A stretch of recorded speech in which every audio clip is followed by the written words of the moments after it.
sot jam këtu te Lisus, te Lisus, dhe është Mrika. Mrika është nga Simoni i Kaçinarit. Edhe më dha të njohur, sa mina me pi kafe, po më dha të njohur dhe më thotë që ai e filani, po e thash po ai një kujtim ndoj. Edhe kujtim, se fole pa kujtimin. Kujtim ndoj është një nga instrumentistët më të mirë që ka ansambli Myrdilla. Por Mrika është vetë një person që në genin e vetë e ka muzikën. Mrik, ke qenë në ansambli Myrdilla? Po, patjetër. Në 1900. Vetëm pra, vetëm dhe ka pasur. Se nga trova dhe se kam shumë emocione. Shiko, ka 3 momente të mira në ansambli Myrdilla. Ka 78 me Flamurin Festivalit. Po. Ka 83 në Kosovë një njërisi, do në mënyra se si ishin interpretimet, bartjet gojore, poezia, ishe pak më kultivuar, formacion orkestrale tjerë më radhë.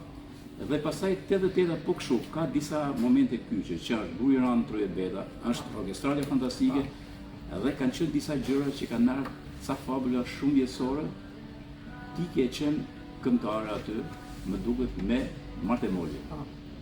Cila ka qenë këngë?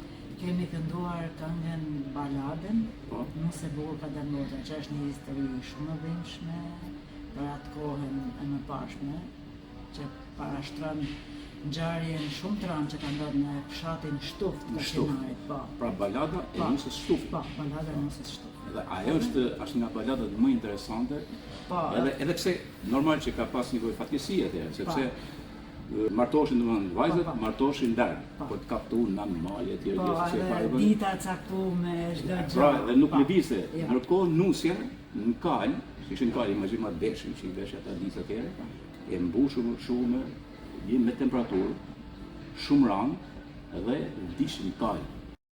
Boni gjë tjetër, që të ndryshonin nyjet e nenet e kanunit që martesat të bëshin jo vetëm thjesht larg, të bëshin edhe afër. Po, atëherë, a e mën me në këngë? Si se mën me në atë shumë bukur edhe biles, një strofë, në gjitha strofat që kanë qenë, shumë strofat kanë nga i boj këngë që kemi përcjellne, ka qenë, dhe më thënë, rreshti më i bukur i asaj këngë që unë, dhe më thënë, edhe sot që e ndjej kur e them. Amanet o kali bar, hidhe kamën me nga dalë, se kur kamën ti e herti, toke qiell, flak në vezë. Edhe ka qenë momenti që Nusja ka dhënë jetë. Ka dhënë jetë. Pra, është shumë interesant.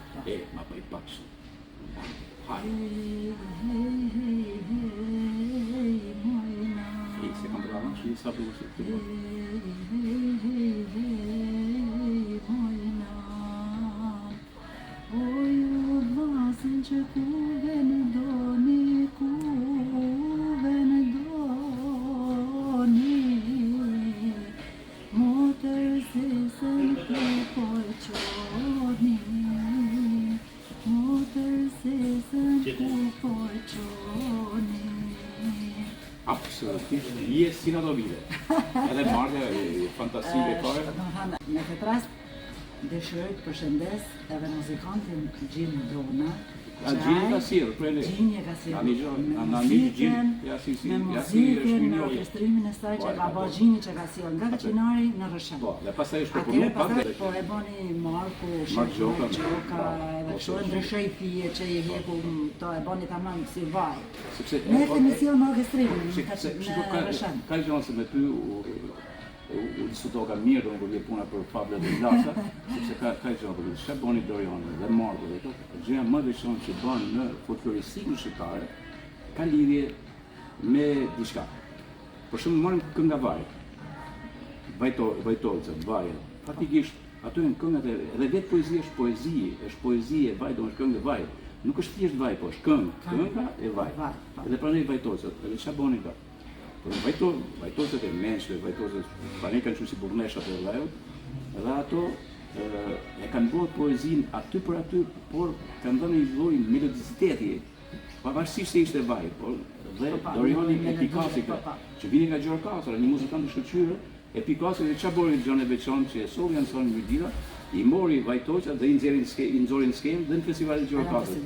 Dhe kjo është e veçantë, kështu që ti je në këtë grup, ka shumë rëndësi, kjo ishte shumë faleminderit për fjalët e mira dhe për ansambin e Myrdillit dëshiroj të përshëndes shumë nga zemra, sepse unë kam shumë, domethënë, e kam pas shumë nostalgji këtë gjatë.